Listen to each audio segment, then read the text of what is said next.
there! We are now to episode 6 of Skeleton Crew. This episode was definitely slower paced than the previous episode, but that was definitely intentional. This episode felt like it was giving us some more character development between the kids before the final 2 episodes, and I'd say it did a pretty decent job at that. We did get some bits of adventure within the last few minutes, but for the most part, it was dialogue between the characters that progressed the episode. We saw the kids navigate being stranded, Jod get cornered by Brutus, and things get set up for the final 2 episodes. But with that, let's get into episode 6. We begin the episode with the kids falling down a tube after escaping Jod through a trapdoor. The tube spits them out at the bottom of the mountain, and KB seems to be hurt in some way. It turns out to be some of her cybernetics that have been damaged, and it's keeping her from moving. Back at the spa, Jod emerges from a grate in the ground holding tons of gold chains and trinkets from the lair below. Brutus's crew is there waiting for him, along with Pocket. Jod tries to talk his way through, as well as having 33 take on the pirates, which that plan fails before it can even begin. In the end, Jod is taken captive, along with 33, as X-Wings come in and begin to fire at the pirates. The kids see the firefight in the air, and KB snaps back to herself. The kids try to flag down the X-Wings, but they are not noticed during the conflict.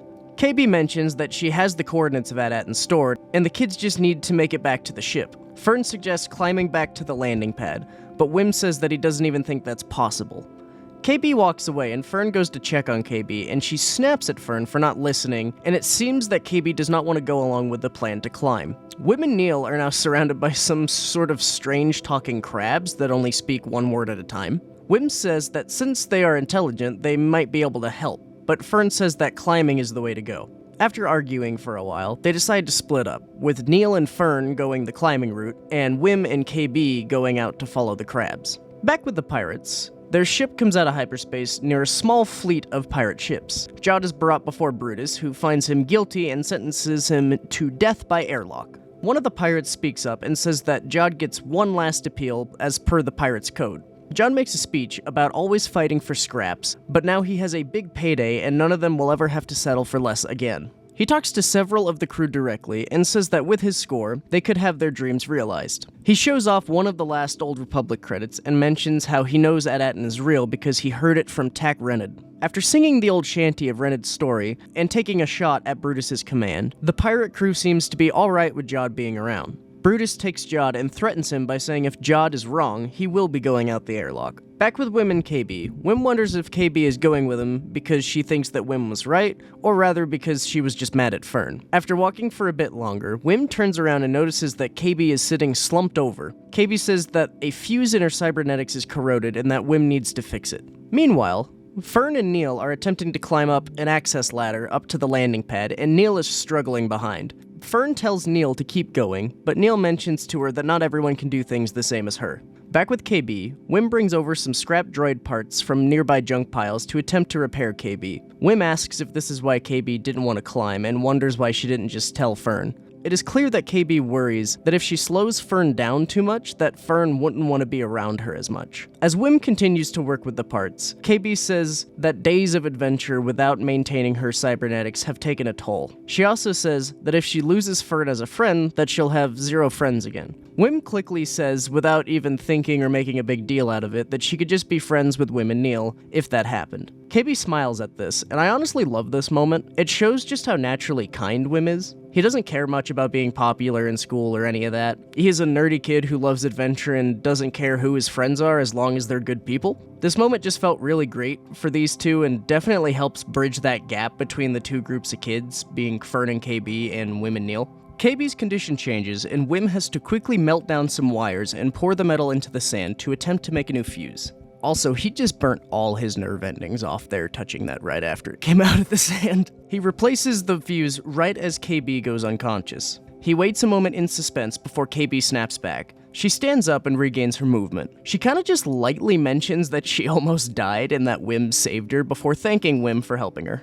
Back with Fern and Neil, Fern has tied a rope around her and Neil to help pull up Neil and make his climbing easier. As they get closer to the landing pad, they see some ships are beginning to haul the Onyx Cinder away. Wim and KB have followed the crabs all the way to what appears to be their home. Suddenly, a gigantic one of the crabs appears and does not appear to be friendly in the slightest. Fern and Neil manage to jump from a ledge onto one of the cable ships attempting to tow the cinder. While running from the big crab, Wim and KB see Fern and Neil on the back of one of the cable ships. They're controlling it by using some controls on the back in an attempt to get down low and pick up Wim and KB. They manage to get them, but the crab throws a rock in anger at the ships and it hits one of the adjacent cable ships, causing all of them, including the Cinder, to spin out and crash onto the ground. The kids take a tumble, but are alright. The kids regroup and all of them make up. Fern and KB apologize to each other for their shortcomings with each other, and all is well with them. The kids hear a noise and run over to see that their ship is about to be eaten by what looks like some sort of scrap eater, similar to the ones we see on Lothal Minor, the junk planet that Maul is hiding on in the Clone Wars.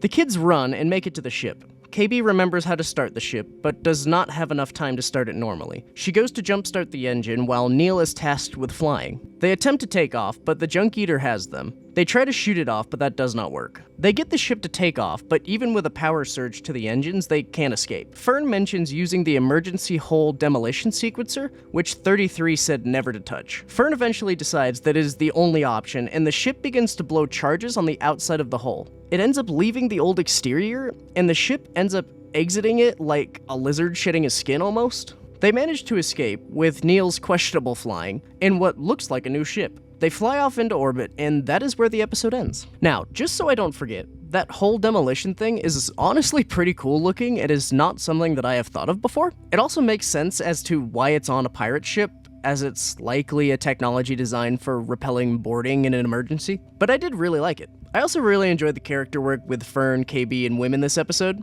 Neil had a tiny bit of time, but he got a lot more time back in episode 4, so it kind of makes sense. But this episode made the kids feel a lot closer to each other and filled in that gap that was there. They feel a lot more in sync and built up for the final 2 episodes. I imagine next episode will have a lot more from Jod, setting him up for the final as well, but I am very excited for the last 2 episodes and can't wait to see what is next. Also want to give a shout out to the crew behind this show. It is definitely bringing me back to Star Wars and it visually looks great. So yeah, great job to y'all for this project so far. But yeah, that'll be it for this one. Thank you so much for watching. Have a great day, and God bless.